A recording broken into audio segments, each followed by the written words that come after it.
Hi guys, and a huge welcome to my channel. And first of all, I want to start by saying a big thank you for loving my last video, and I really hope that my lipstick series is going to help you going forward, because today also we have a lot of swatch party, but today is episode 2 of my lipstick video series. And in this episode I've brought to you two brands, and I have these lipsticks from these two brands, which is K Beauty and which is Lakme. And the thought behind this video was to kind of do a comparison or a little battle between one brand which has been a legacy brand from about like our grandmother's age, which is I think a 73-year-old brand, and the other one is K Beauty, which has redefined the beauty industry for Indian market today. So first I will try to do the swatch test of this so that you know which one to buy. I have 4 shades from K Beauty and 2 shades from Lakme. So first let's get into the swatches while I explain how the lipsticks perform, and then maybe we can in the end do the proper comparison and see which one is doing better today. So I'm starting with the lip liner, and I'll be using this lip liner across all my swatches. This is the K Beauty lip liner in the shade Fame. But let me give you an honest feedback about this lip liner, that this is not one of their best products because as you can see, this is very tacky and it comes out of the pencil, which is very difficult to handle and travel with. In the same price range, I think we have better alternatives, so I would request that you skip this one. Okay, and now starting with the two swatches of the Lakme shades that I have. This one especially is my personal favorite because if you see the shade, it is an everyday pinkish nude and it definitely brightens your face.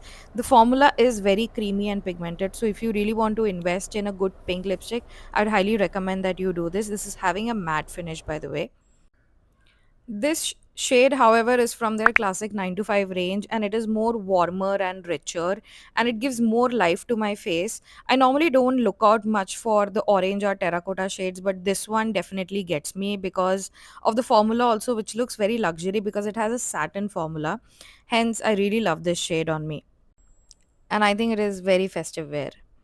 And now we are moving to K Beauty, and this is where K Beauty started winning for me because this is my first shade from K. And as you see, the shade is very modern and flattering and more current. This kind of tone will actually wash me out if I don't use a lip liner, but with the smoky eyes, I think it just looks fabulous.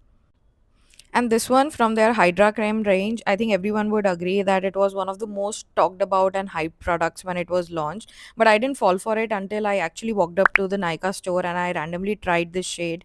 This shade is Dreamer and not Panache, by the way. It is very creamy, and if you hate applying three-step gloss process, I think this one lipstick could do it for you. And this one, just see the packaging. I really fell for the packaging and I got it. So you don't need to get it if you don't need it. This color, if you see, is a very nude, and the formula is nothing that is not predictable. I think it is a beautiful formula, but you don't need it if you already don't own this kind of shade. I love this shade, so I reach out for it normally, and it is very good and comfortable to wear all day.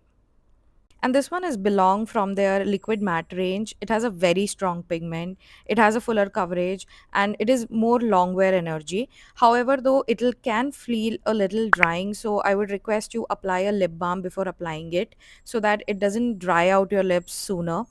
And the shade is extremely flattering. It is different and it is very unique, and I would say very So current. I hope you really like the swatches and my honest feedback on how the lipsticks actually perform. And when it comes to these two brands, I think just to begin with K Beauty, the positioning that K Beauty came was more of individual beauty. She gave us, I mean, I'm just saying what the brand speaks to me. I think she gave us a way to say that you are okay to experiment with beauty, it is okay to experiment with makeup, and that's how she got us a lot of inclusive shade ranges. She got us more touch of what today millennials and Gen Z girls would prefer, like different kinds of nudes which are not pinks, which are not just mauves, but very different variety. And I understand that her positioning is premium, because I wouldn't call it as a regular affordable brand, because her prices are somewhere in the range of 700 to 1000. And also recently, while she partnered with Falguni and Peacock, the range was extremely exclusive and expensive. But what I feel that she's trying to give us is somebody who can choose from something like a 600 700 rupees lipstick, and if they want a premiumness also, we have that. So they're trying to bring a range, more versatility, more engagement with the people of different target audience. So that is what I feel about K Beauty. And when it comes to Lakme, I think they've been there in this business for more than 7 decades. So nobody understands this beauty industry better than them because of the experience that they carry. And they are still in the market despite the huge competition that is there from across many Indian brands plus the international brands that are now more accessible in India. The only thing that I feel that is missing in when I look out for more Lakme ranges is earlier in the days of my grandmom, they used to stick to those red, brown and pink shades only, and today also I feel most of their lipsticks are like that. There are very few versatile shades. Like today we have changed the way we looked at lipsticks. We don't want just the red, just the regular pinks. We want something in between of everything, like pink and red ke beech ka kuch, brown or mauve ke beech ka kuch, mauve and pink ke beech ka, something like that. So I think that I feel is a little missing. But this is not more about comparing any brand, because one has been there from the longest time and it is a legacy brand, and the other has just come and disrupted the market. So I think the meaning of this video is more to see which brand relates to us more. And also, while I say this, please don't go ahead and buy any of these lipsticks if you don't actually need it. Just build your makeup vanity of the things that you actually needed, because if you saw in my last video, I have about literally 100 plus lipsticks, and I'm telling you 80% of them will expire and stay like that, because I as a regular woman cannot logically finish it. When I am at my home, I don't apply any lipstick. I don't have the bandwidth also to do anything.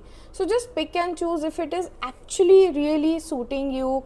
You want that shade, you've been really longing for that shade, and it is already not there in your collection. So before you buy, look at your collection, see if you don't have this, and then only go and invest. And before that also see the feedback if it actually works for your lips and your skin tone. And for your reference, I am MAC NC20, so this is how the shades look on my skin tone. So if you are similar, this is how it is going to look on you. Thank you for watching. The next episode will come with another Indian beauty brand. Please let me know in your comments if you are really keen on watching any brand that comes up to your mind and you want me to swatch and review them. Thank you.